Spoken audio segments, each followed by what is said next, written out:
أعوذ بالله من الشيطان الرجيم. بسم الله الرحمن الرحيم. يا أيها المزمل قم الليل إلا قليلا نصفه أو انقص منه قليلا أو زد عليه ورتل القرآن ترتيلا إنا سنلقي عليك قولا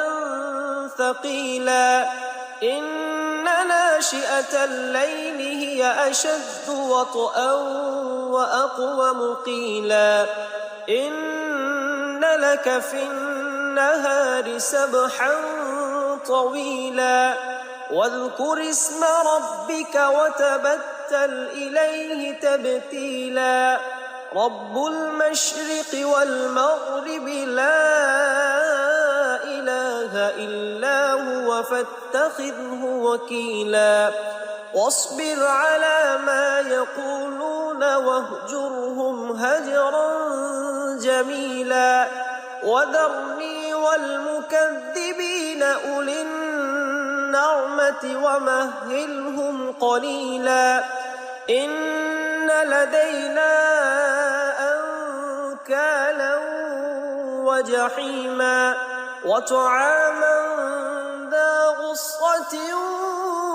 وعذابا أليما يوم ترجف الأرض والجبال وكانت الجبال كثيبا مهيلا إنا أرسلنا إليكم رسولا شاهدا عليكم كما أرسلنا إلى فرعون رسولا فعصى فرعون الرسول فأخذناه أخذا وبيلا فكيف تتقون إن كفرتم يوما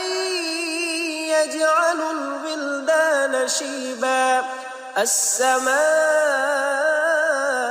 منفطر